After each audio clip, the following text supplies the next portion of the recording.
Hi,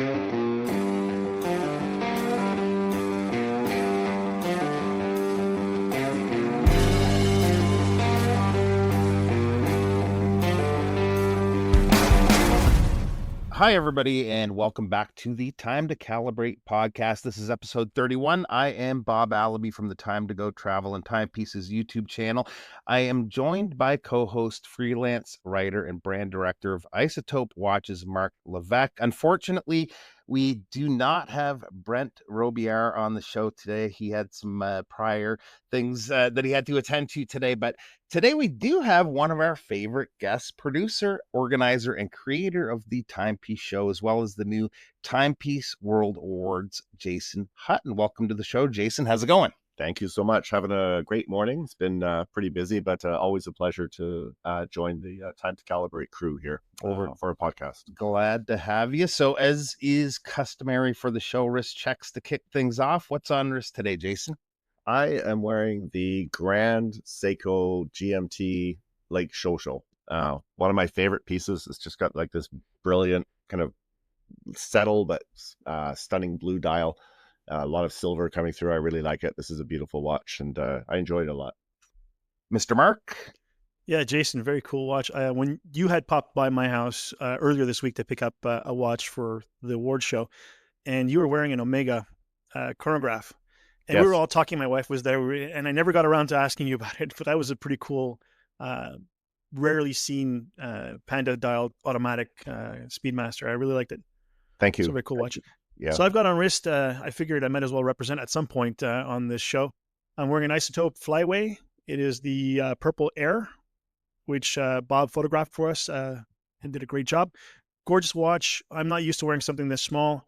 And, you know, I just had my Omega Speedmaster Solar Impulse, which is a 44 millimeter on before this. And it's just the size contrast is unbelievable. But it's a fun watch to wear. I love it. But it doesn't wear necessarily small, though. No, it doesn't. It doesn't. I think it's a 36 millimeter, but it just doesn't feel it. I don't know what it is about that. Yeah, it's the way the lugs are and the way the first link that catches the case, it's the same width.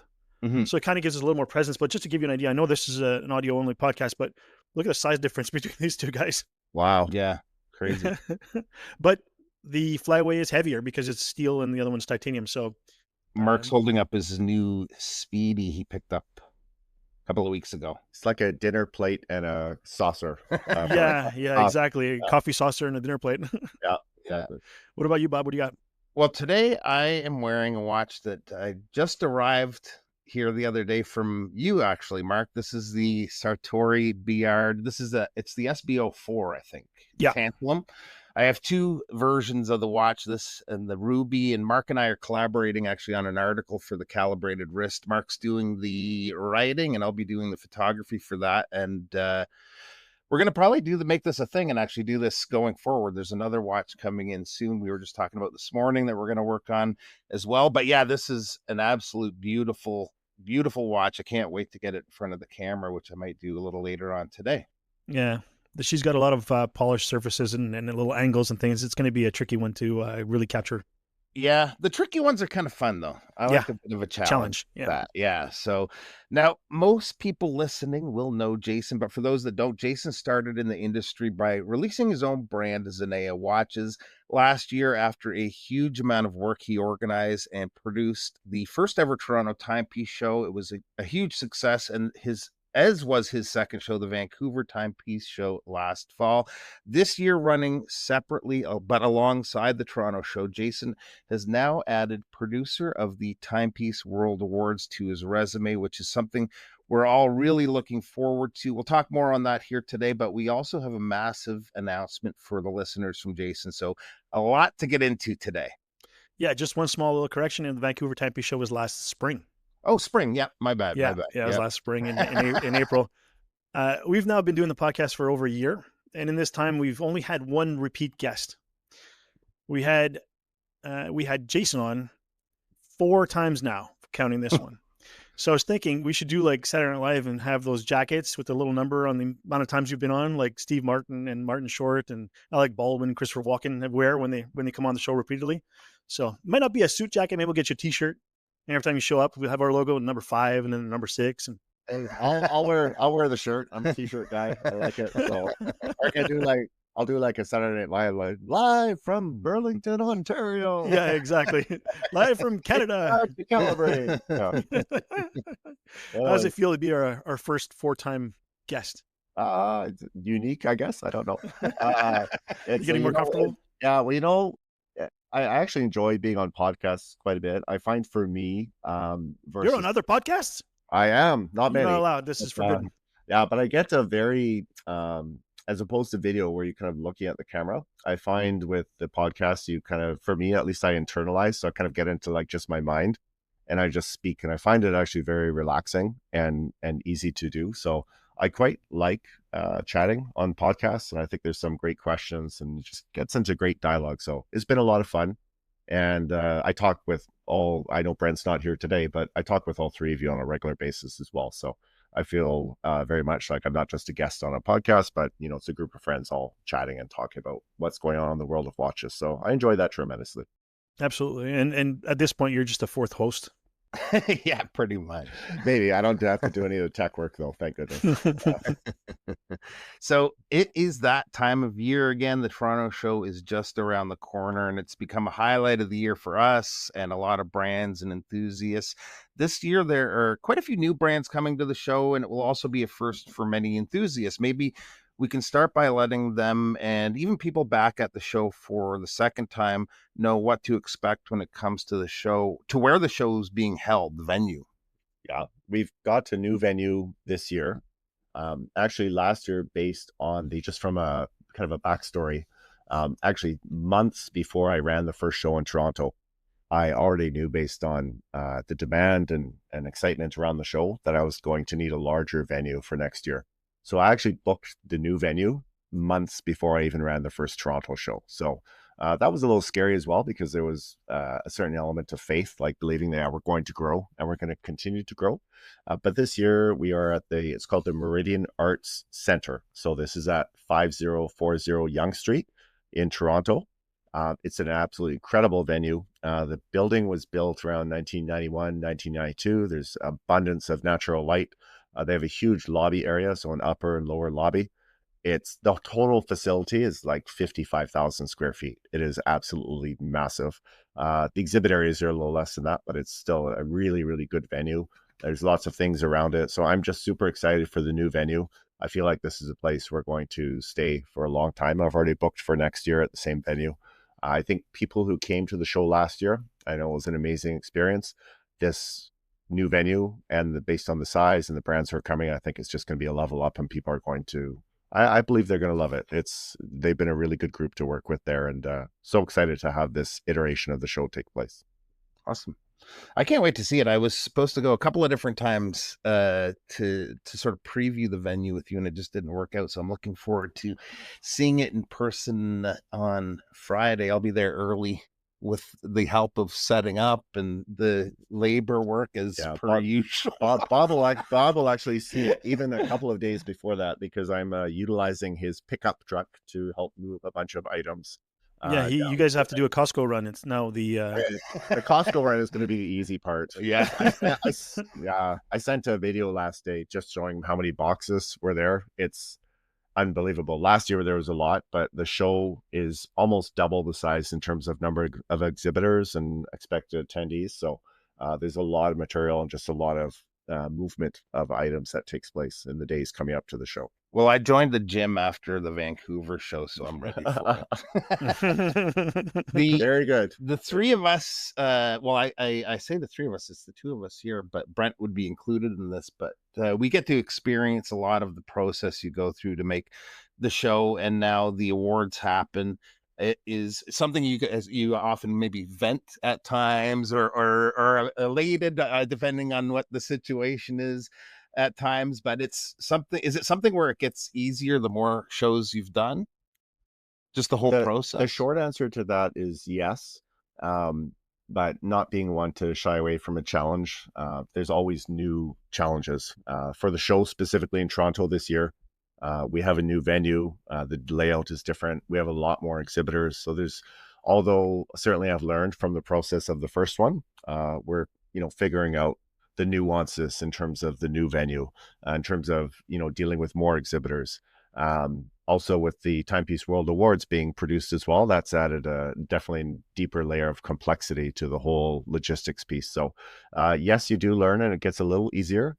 There's always things that behind the scenes kind of go sideways or you need to navigate through. There's been, I would say even today, there's probably been at least 3 to 4 that I've had to kind of, things went a little, not sideways, but I just had to attend to that I wasn't expecting. So it gets a little more challenging, but this is okay. This is part of organizing a show and, staying on top of things and hopefully making the experience amazing for all the brands who show up and as importantly, all the attendees who take time out of their schedules to attend as well.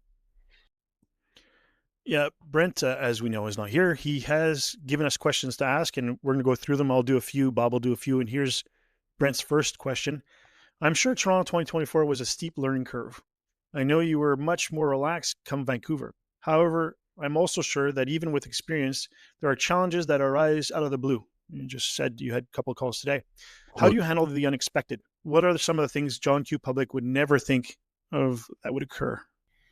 That's a great question. I think it's a little difficult to answer just because every challenge that comes up is unique. I think the biggest thing, though, that people maybe don't always appreciate is, especially coming up to the show, is how time sensitive some of the requests are or how little time you have to respond to something. So to give you, I was doing a bit of travel recently, but, like last night, I went to bed reasonable hour last night, but the days before, most evenings I was going to bed at like 1 or 2 in the morning, and I was working up until I went to bed. Like there's just so many hours, and you just have to stay on top of things and keep working. As well with the shows, because you're dealing with brands from all over the world, from Asia, from Europe, from North America.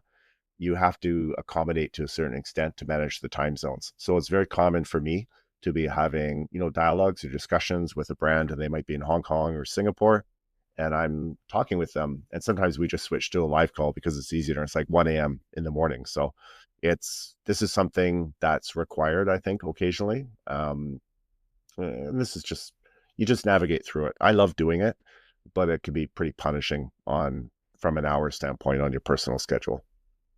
Yeah, I'm in the universe of logistics and supply chain, and that's pretty much been my career, is the dealing with different time zones and the issues that happen in the middle of the night, and the unexpected is always expected.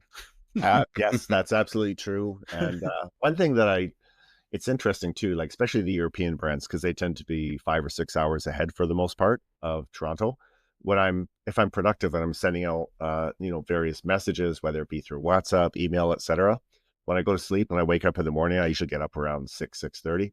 My inbox will be full already with either answers or tasks to happen from the European clients who we work with. And then, so it makes for a very full day right away. But I kind of like that you wake up and you've got all this stuff in front of you that you need to do. I know it sounds a bit strange, but it's the same with me. I work with Jose, right? So Jose's in the UK. So I'll think of things and I'll work on stuff after work hours on his projects.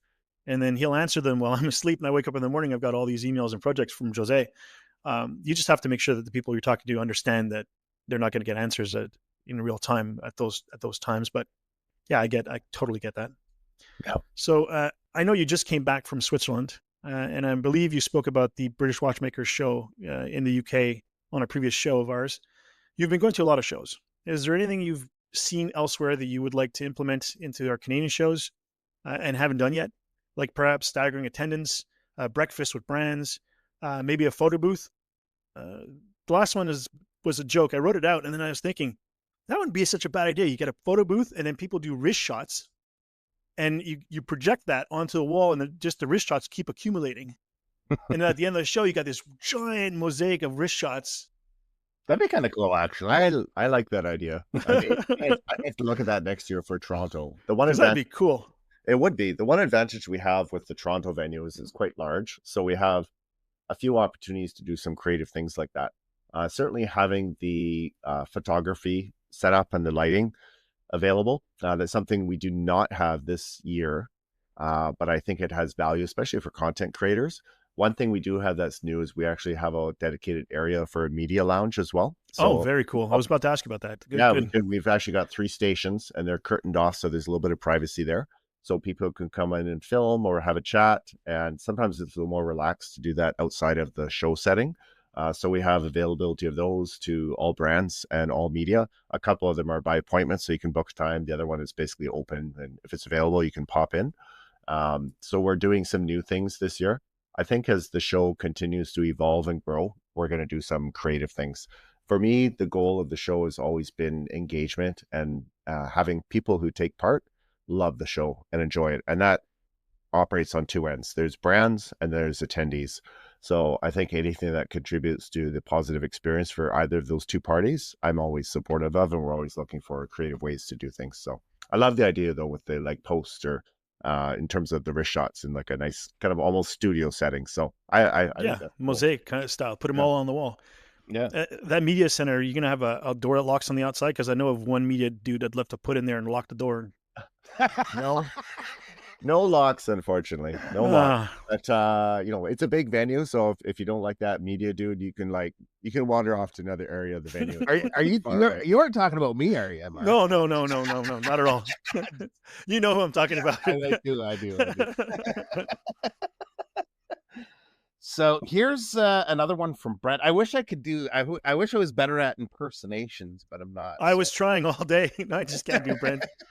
So this is from Brent. Let's talk a little more about the shows you attend overseas. Of course, you go there partly as an enthusiast, but it's also been a key manner for you to reach out to new brands and consolidate relationships. Tell us why you go through the extra expense and trouble. What do you achieve at these shows that cannot be achieved in an email or a phone call?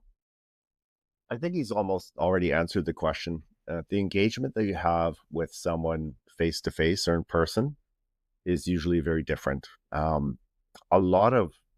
rarely see other show organizers head out to shows in different parts of the world to connect with brands.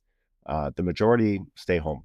There are some that do it, but for the most part, people don't do it. I think brands appreciate the effort and the time that you take to meet somebody in person. And I think there's 2 things that are very valuable for me and my perspective and my respective business. One, for existing clients, it's always amazing to see them and you can chat, you can connect. A lot of good things happen when you're there in person. I think certainly being at these other venues or shows, it gives you ideas and inspires you about how to become better, how to engage people more effectively. And the other part is when someone's at the show and they have not met you before, or you've been trying to connect with them, the experience is very different when you're in person. Mm-hmm. I find particularly with European brands, if you have that dialogue or engagement in person, it just makes a lot of difference. So this is how relationships are built. And some people that I speak to are very interested about the shows right out of the gate or different things I might be working on. Other ones take time to warm up to it. But when they warm up, it's because they get to know you as a person. They've gotten to hear other things about the shows, what went well, what other brands speak about, what their experience was like. So I find this is very valuable. And as a watch enthusiast, I love traveling to these locations and connecting with people as well. And it can be a bit punishing on schedule, but it's so enjoyable. And I'm not going to change that. I'll certainly continue to do that and go to different locations. I find it's incredibly high value for the business, but also for myself personally. So now that since you've attended so many shows, this kind of goes along with what I was about to ask. The first show I ever attended was in New York back in 2018, and it was a little overwhelming. It was a lot of fun, but there was just so much to take in. Do you have any tips for first-time attendees on how to get the most out of the show? I think it depends on what show you're going to. If you're an attendee and let's say for your show in particular, let's talk about Toronto as an example. This year is going to be much larger. We have approximately 80 brands that are taking part in the show. Some people just have a few hours or they have a ticket for one day, and that's the only day they're going to come. I always encourage people to explore because there's so many amazing, amazing brands. But I think coming in with a bit of a plan in terms of these are the 4 or 5 or 6 brands that I really want to see. If you do a bit of research, that's very helpful. If you look at the website for the Timepiece shows, so timepieceshow.com is where it is, and you click on Toronto, it'll list out all the brands that are there, and you'll see some that you recognize, but it'll give you an opportunity to do a bit of research and kind of make the most of your time. But I always encourage people to explore and chat with people. One of the things about the Toronto show and the Timepiece Show series in general is there's a lot of independent brands. So you'll get the opportunity to meet the founders, the creators, the inspiration, or very senior people behind the brand. And dialoguing with those individuals can be pretty inspiring. And it's amazing to hear their stories and their passion for horology. So everyone who's never gone to a watch show before, that's one of the things you'll take away from it. And if you've more of a seasoned veteran and you've been to these shows, same advice applies, but you know the excitement that can be created around these shows. And it's so easy for me, I find it so easy to lose like an hour just talking with one brand owner. Like if you're capable of coming both days, I would highly suggest that. I would suggest it too. The one advantage this year with Toronto, because the venue is much, much larger, although we've had more ticket registrations than we did last year, we haven't felt the need to like close it off. So it's going to allow people to get in. So there's huge, we've registered well over 5,000 tickets, and we've still got about another week to go. So we're going to have a lot of people at this show. Saturday is going to be incredibly busy. Sunday will be busy as well. But if you've only registered for one day, most people of those individuals are on Saturday, and you have the time, I would highly recommend you grab yourself a ticket for Sunday as well, because you will need it if you really want to explore and talk to all of these brands. There's so much amazing product and so many amazing people there, and we've got some great talks happening and so many things.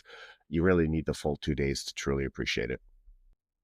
Yeah, absolutely. And just to circle back to what you said about visiting your clients, in a past life, I was a trainer for agents and salespeople in the supply chain logistics. And oftentimes it's very easy to sit at your desk and make cold calling and sending out a bunch of emails using MailChimp and all these other technologies, but nothing changes a relationship with someone until you meet them in person. And, oftentimes I would, if someone said, oh, the client wants me to come and see them, say, yeah, absolutely. Get off your ass, go. Because that relationship changes immediately when you're in person. These clients often get solicitations over the phone, by email all the time, and they just dismiss them, right? Where oftentimes when you're making cold calling, you don't even get past the gatekeeper. But if you get to meet the right person in person, it changes everything. And if you're going to visit them at a show where they're displaying their wares and you show interest in their wares, they get excited and they want to show you how cool their stuff is. I'm telling you that what you're doing is the right way to do it. And there's nothing, I can't tell you how you could do it better. I think this is fantastic. Again, meeting people in person to do this is the way to go. So I still consider myself a show novice, but I've attended a couple of new shows, and as an exhibitor and as a participant over the last year or so. And shows like the Wind Up in New York City have grown so large that many enthusiasts feel they don't have enough time with the brands. Now, you mentioned, Bob, that you can easily spend an hour with a brand. That cannot happen at the New York Wind Up. And the same thing with the brands. They don't feel that they can connect with the enthusiasts because there's lineups for people to see. And enthusiasts standing there and there's 3 people behind them trying to grab at the same watch. Will you eventually cap the number of brands presenting at the Timepiece shows to limit that? It will be capped based on capacity within the venue. I'm a firm believer, though, when you have a venue, even if it's a large venue, to me, I'll say like a medium to large show, to me, the ideal size in terms of number of brands ranges from around 55, 60 to the upper end of around 100, 110 at the most. So the bottom line is, yes, I will have a cap eventually. Probably anticipate next year with Toronto, we'll be at around like 90, 95 brands, probably based on plans for next year. I think I'm going to keep it at that level, though. I don't want to create smaller tables and just pack in more people. I want to create an amazing experience. And that's keeping that probably at about 90 or 95 brands for that venue for Toronto particularly. Yeah, that was one of the complaints that Jose had last year when he did the New York Wind Up. It was so large. And of course, the bigger brands like Fortis and the larger company brands wanted to be closest to the front door. And then they put Isotope and the smaller independents way in the back. And it would happen, people would show up and eventually make their way to Isotope and say, oh my God, I wish I knew you were here. I spent all my money behind me. You know what I mean? And it was, it was just a lot of brands. I think they had 150 brands last year in New York, and it was on 2 or 3 levels, and it was quite according to Jose and according to other people I've spoken to as well, it was a bit of a mess, and it's also quite expensive. But that's a side note. Speaking of wind up, a lot of non-participating brands are banding together to create smaller shows right around the corner of wind up. Would you be open to other companies, other brands running concurrent little timepiece shows around yours? I think it's like to do in Geneva. I think it's something that's a natural progression. When I look, and this is always the design from day one, when I wanted to grow what was happening during the show weekend for Toronto, I think as you grow the shows are pretty affordable for brands for the most part. But again, everybody's got different needs. So I'm sure there'll be more events that will kind of start to take place. There's a number already. Brands do small meetups or gatherings, like Red Bar has a group, I think there's 4 brands or 5 brands doing a special Red Bar meetup the day before the show starts. There's always things like this. So, I don't control those per se. Sometimes I become aware of them. They either let me know or I just see them on social media. So I think it's a good thing. It helps overall for the city. So obviously the shows are very expensive and they take a lot of effort to put on. So I would hope that brands would continue to support the shows as much as possible. But again, to me, it's about creating an amazing weekend in the city, not just an amazing Toronto Timepiece show. So that's how I kind of approach and take a look at things. So Brent's next question is kind of similar to this one that you just asked, but I'll ask it anyway. Watches and Wonders is the biggest watch show on the planet right now. Participating brands pay a lot of money to be there, but like what might happen in New York this year, many side shows have also arisen. Time to Watches is the biggest, but there's also Lise Berger. I'm not sure if I'm pronouncing that right. I'm French and I can't pronounce that, so don't worry about it. The Beau Rivage, the East West, the Hotel Angleterre, and more. Rolex called the other shows pirates, but I'm in the mind, Brent speaking here, that a rising tide lifts all ships. What do you think? I would agree. I mean, I don't think I hide that sentiment for myself. I was in Geneva that year for my first Watches and Wonders when that comment came out, and a lot of people were talking about it. People still talk about it. I think there's a place to have it. It's very interesting in Geneva because when you go there, it's really the one of the watchmaking centers of the world. And the atmosphere at Watches and Wonders is a little different than Geneva Watch Week, which tends to be a little more relaxed. And Geneva Watch Week, by design, everything is more or less spread out. Whereas Watches and Wonders, there tends to be these hot spots like the Pal Expo and other areas as well. So I think it does help the industry as a whole. Anytime situation gets in, though, where something is not directly benefiting one particular group, especially if they're the larger group, it can cause contention. So, but I'm in agreement with Brent. I think the rising tide raises all ships, if you want to use that statement. I think it's just good to help grow the industry as a whole. This helps everybody perform more effectively, and I'll always be supportive of that. This is how the timepiece shows are designed, to really help everybody be accessible, not only for brands to exhibit, but for attendees to come as well. There's a reason why I make the tickets free.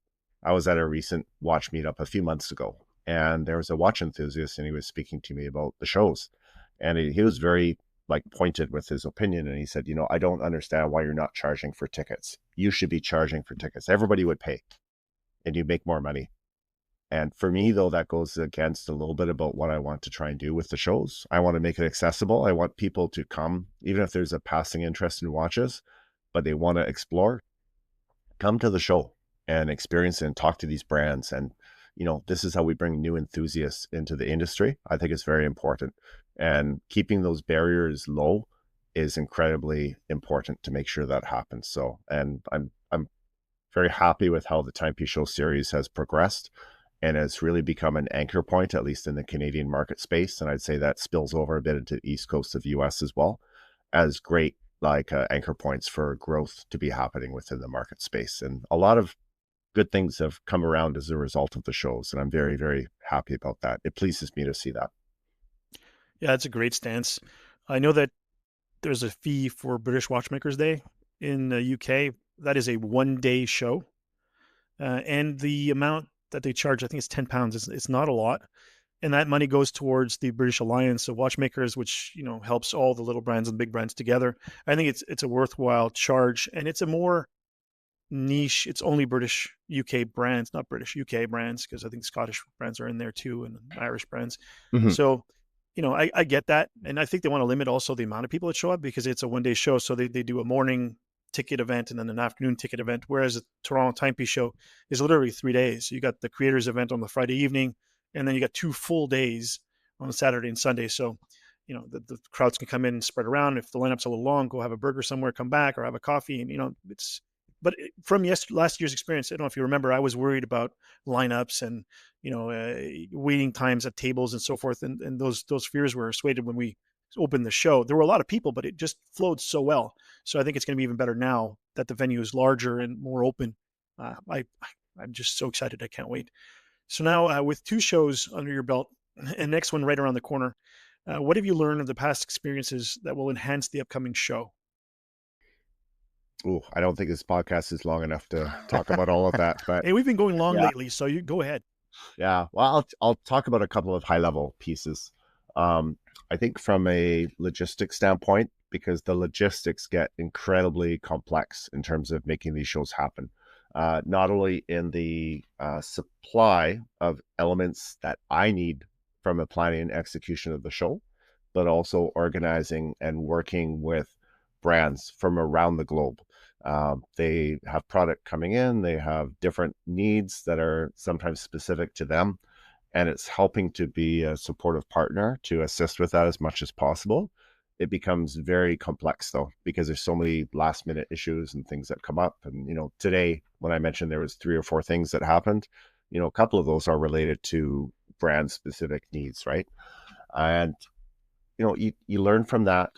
I think you also learn from attendee experience and brand experience. The good news is last year, people overall were very happy, but you learn how to be more effective and how to make the experience better. And you also learn a bit where, this is worthwhile to invest funds and resources to make this better, or you learn other areas where you say, okay, maybe the funds or the resources doesn't add a lot of value, even though you might think it will. So you become a little bit more effective, I think, at managing your costs, dealing with logistics.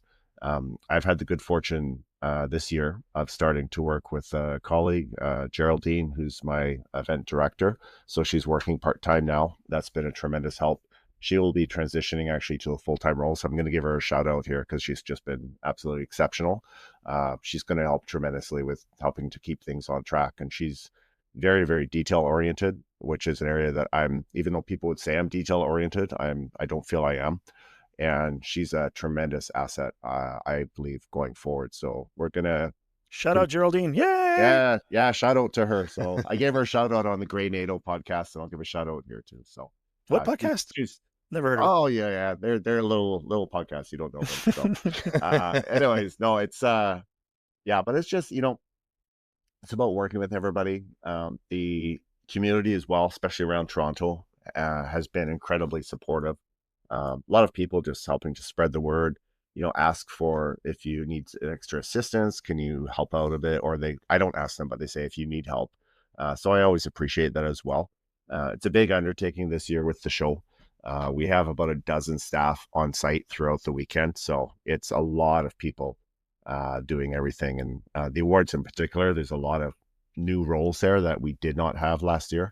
And so that's added a lot to the complexity from a planning standpoint. But you learn from every show, and you also learn to evolve and just keep an open mind and see things that work well. Even your idea at the beginning of the podcast, so you should do a little a studio, and you could take the picture and then maybe it uploads into a shared server or something like that. I think that's a great idea. If you could facilitate something like that, I think it would be a lot of fun. And it's a way for people to stay engaged with the show. Absolutely. And it would be pretty cool, seeing your own wrist shot on the big screen along with all the other wrist shots and making a mosaic out of that, and maybe making that into something we can print and put into a frame for next year. Someone can win it, or I don't know, whatever. This is getting expensive, Mark. I don't know. Yeah, but what you do is you do a draw and people pay $1 for a ticket or something and you make some money. Anyways, we can talk about this off air. Oh, yeah. Is there anything you've liked have done differently for this coming Toronto Timepiece Show, but just ran out of racetrack due to all the work you've been doing putting into the awards banquet? I wish I could clone myself 2 or 3 times over. That would be helpful. Maybe clone Geraldine 2 or 3 times over. That would also be helpful. I think just time this year has been incredibly compressed from a timing standpoint. I think we're in great shape right now, but the last few months have just been so tight from a timeline standpoint. It's been really challenging. And, I can't change that. I think we're doing what we're doing, but I wish I just had more hours in the day sometimes to attend to these things. So one thing I just got to say, a little thing to Geraldine, you're fired.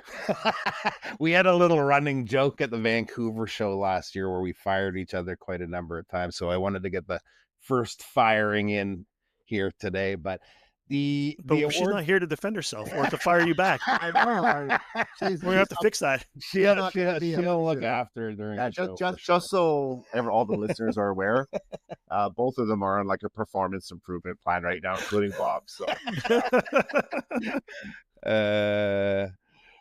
So I actually, you guys aren't going to be able to see this, but I'm holding the award that's going to be given out this next week.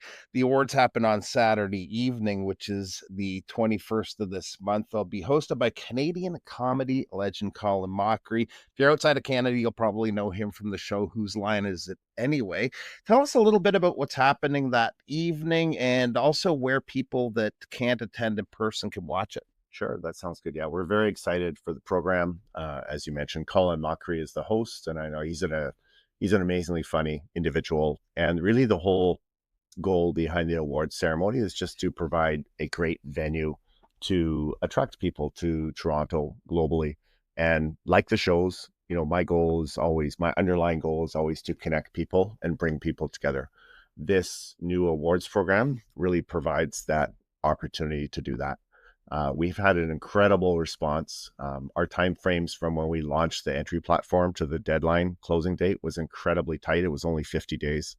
We were able to garner about 185 entries, though, from 19 different countries. So I'm very, very happy with that outcome. It was pretty stressful, to be quite candid about it. And about 150 of those were approved. We've got our finalists now, which are listed on timepieceworld.com. And very, very excited for this program. We will be live streaming the program, and we'll have that link within the next couple of days. And I'm going to be sharing it and asking all our committee and jury members to also share it. So if you can't, obviously not everybody is going to be able to attend the awards in person, but for those who want to come and kind of take part in the festivities, it's a really grand venue. We're going to have a very large video screen, behind Colin Mockery and just everybody being involved.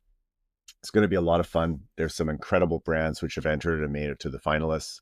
It's a real mixture of like artisanal brands, some higher end luxury pieces. There's also some smaller independents in there as well who've made it through the voting into the finalists. So that's kind of wonderful to see. Isotope.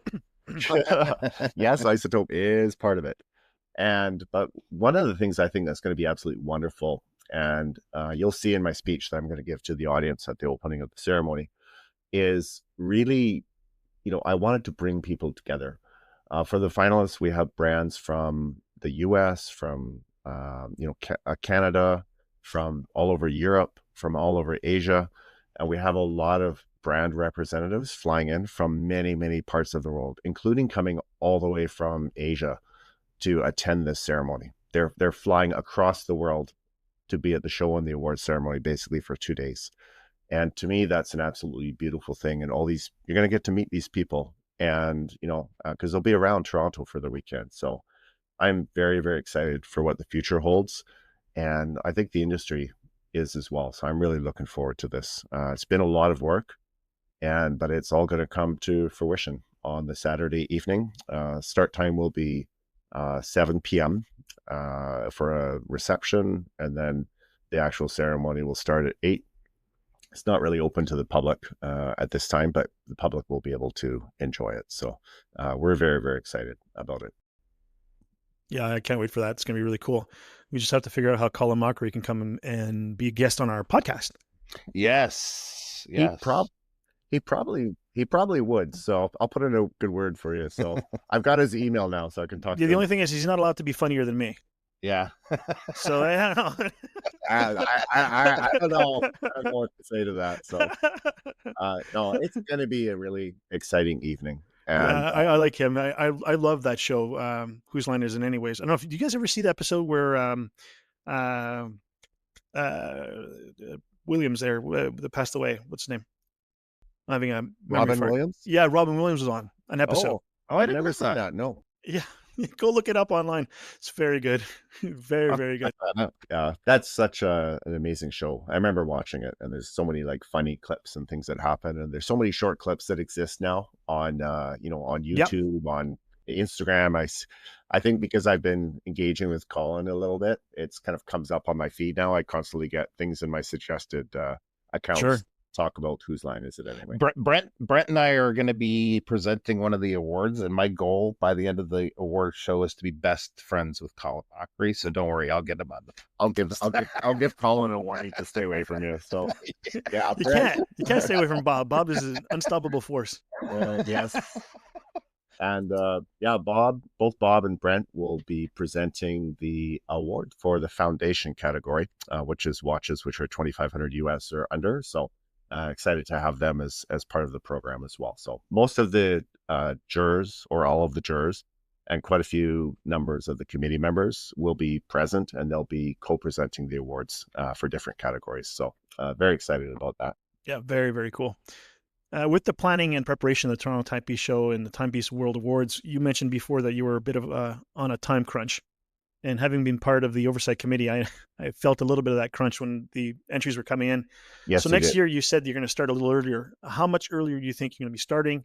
And do you anticipate more participants for the awards next year? I fully anticipate we're going to get more next year. Part of the challenge this year, as I mentioned, is we just had a very short lead time in terms of runway. The timing is going to be similar, but we'll probably open up the entries.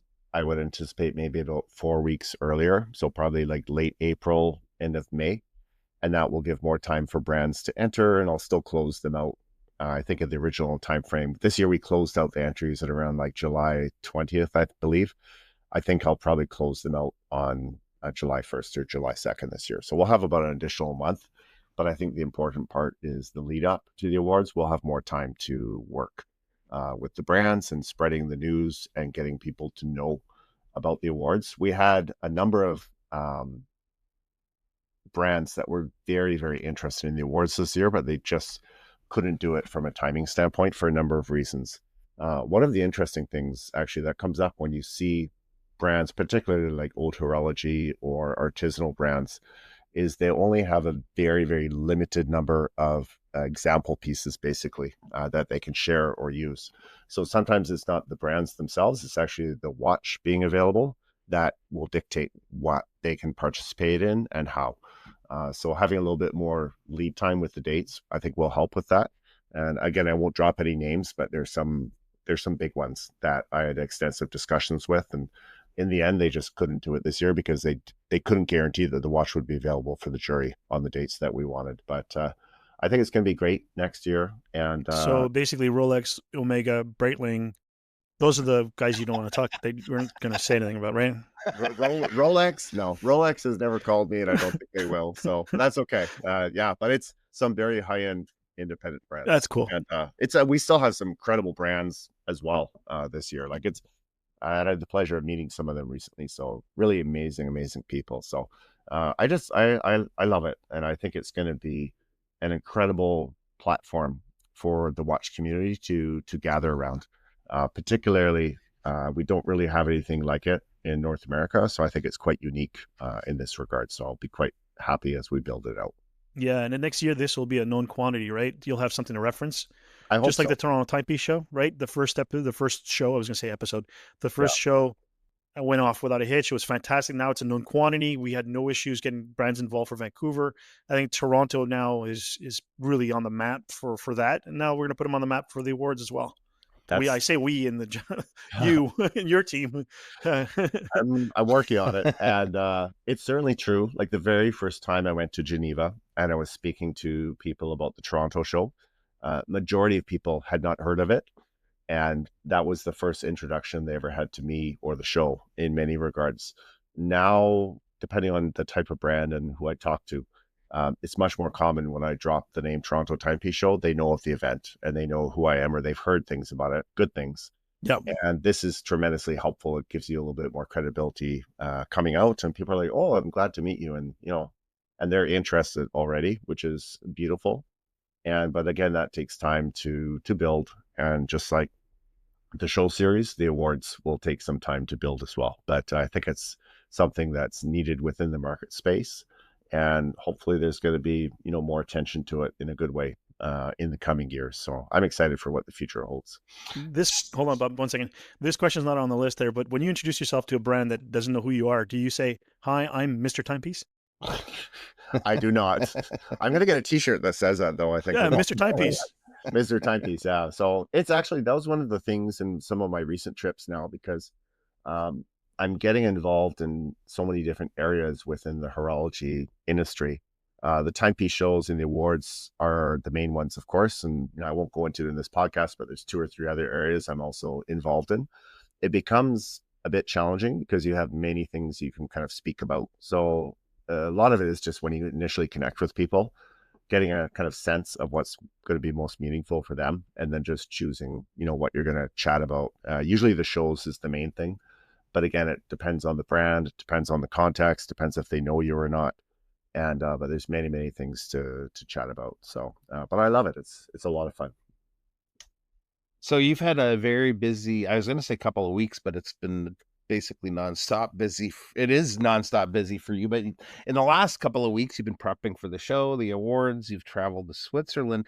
And when you got back from Switzerland, the very next morning, you made a road trip.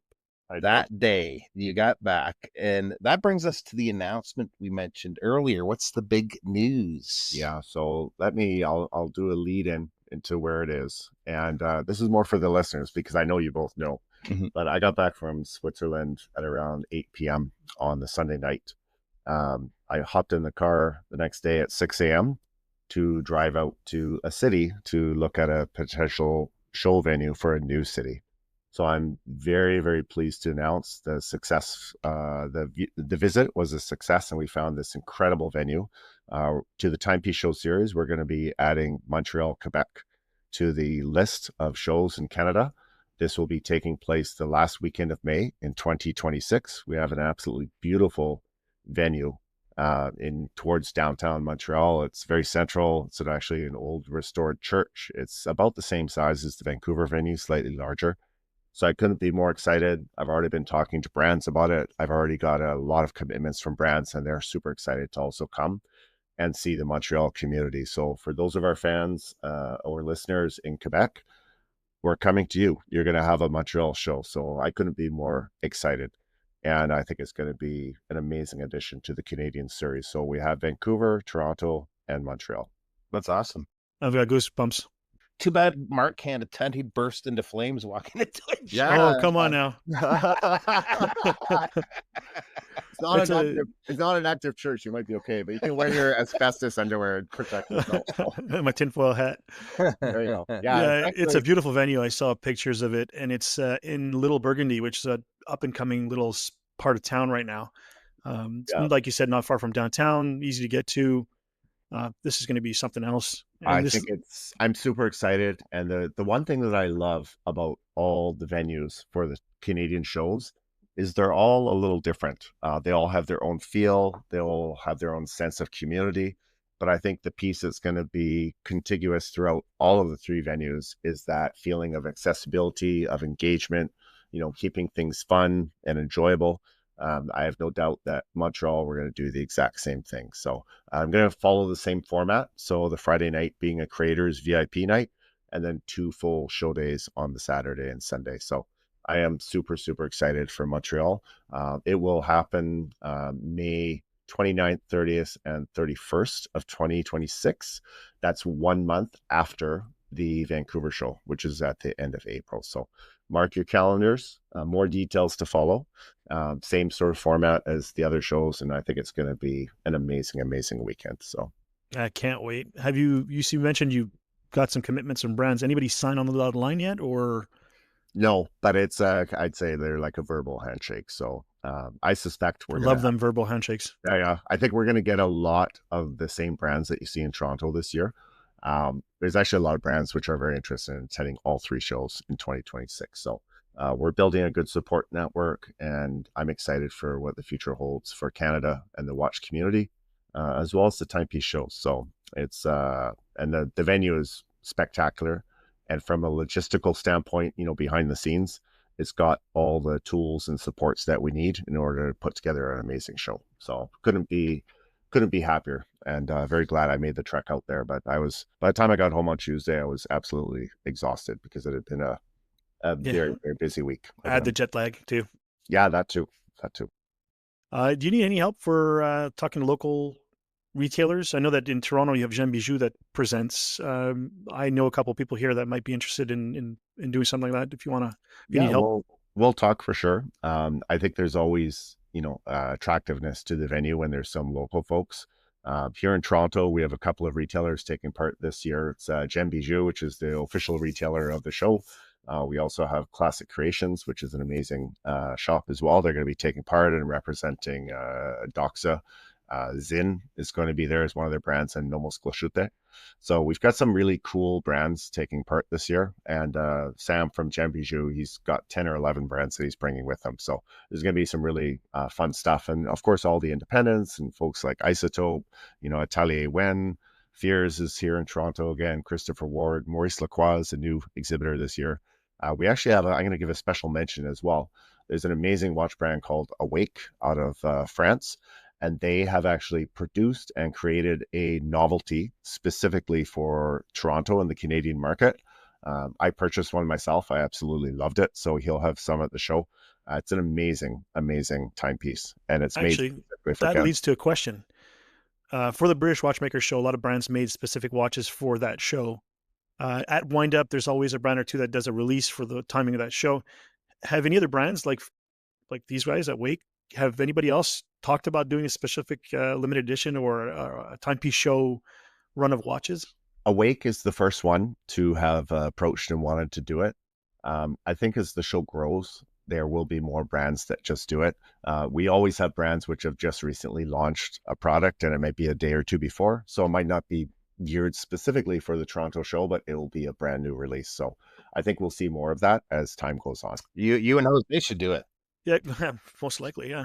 But I remember last year, Christopher Ward had released their Lumiere dive watch the week before the show, and they had them with them at the Toronto show. So absolutely, and like even for Vancouver, they released the local, I think, like one day before. Mm-hmm. Yeah, so, that's right. That's right. It was the very first public show where the local had been presented. So I think we'll continue to see this as time goes on, and doing a novelty specific for a show can be fairly expensive, but I think we're going to see more of it going forward. So Brent's got another question here. It says, with Toronto, Vancouver, and now Montreal, do you think you have anything else left in the tank? I mean, I know that there are a lot of other communities out there in Canada and overseas that would love to have a timepiece show come to town. But given your limited time, is there a saturation point? I would say the answer is no, generally. There's a saturation point, certainly for me. But it's our intention still is to grow. We're looking at, I had kind of the capacity this year to choose one additional show. And we were looking at some international locations as well, but ultimately I decided that I wanted to go forward with Montreal. I do have a number of groups who've approached me or I'm in dialogue with, looking and seeking some assistance or wanting to partner to build shows. So those locations are in Europe, those locations are in US, and there's other locations as well. So I do believe that we'll continue to grow over time. It's just a matter of deciding kind of when to go and where, because the most important thing for me is if we commit to going to a city or a new location, is we need to make sure we do it right. This is very important. It's not just about growth, it's about growth and providing something that's of amazing value and an amazing experience for everybody. So, that will be, I guess, the limiting factor is just, can we make it an incredible experience for wherever we choose to go next? And we've got the 3 biggest cities in Canada now covered. So next one is probably going to be outside of Canada. I've got a short list for me, but we'll see where. I vote for a beach destination.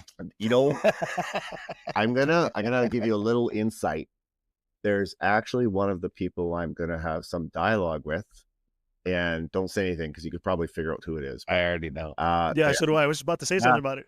Don't say anything yet. But there's actually somebody I'm going to be talking to, and they are kind of a beach kind of destination. So in March. Possible or February when it's freaking cold out here. February or March. So this may be a possibility as well. Yeah, we'll see if things work out. But I think it could be a lot of fun for the brands, and I think for people to come. It would be marketed a little differently because it's almost a destination that people would want to go. It's like going for a destination wedding. You go for the wedding, but you hang out for the week and have some fun too. I talked to him in LA about this, and it'd be really cool. He's excited, so we will see, but we're not going to say anything more just to be fair to him. But this is a real possibility. So now it's easy for me to disappear, go to Toronto for a weekend in the middle of summer, or go to Vancouver in the spring or whatever. If we go to this place in February, I have some family members are going to be pretty pissed with me. Bring them along. This is my advice. Bring them along. We'd have to time that. It's every destination has its advantages, and I'm speaking from an attendee standpoint and also exhibitor standpoint. But it's challenging because I've seen it and I've lived it too. A lot of watch brands, they're on the road a lot and they're truly road warriors, right? And going to a venue that is exciting for them and good for their business, but also is attractive. People want to go there. Sometimes there's locations for different shows and they're not particularly as interesting. And I think those destinations sometimes have a little more challenges recruiting people because it's harder to get to, or it's just not as exciting to come there as a visitor. We're very fortunate. Toronto, Vancouver, and Montreal are all amazing cities, each in their own way. And I think it's very attractive for people to want to come there and take part as a visit as well. So I got another one from Brent. And I'm going to add questions today. What's going on with Brent? I don't know. Seriously. I'm going to add a little bit to his question. The first little bit will be me, and then the next part will be Brent. So other than being a 4-timer on the podcast, this is Brent, given everything you've done and all you've achieved, what has been the most rewarding element? Say being on a show. Being on the show. Yeah, no.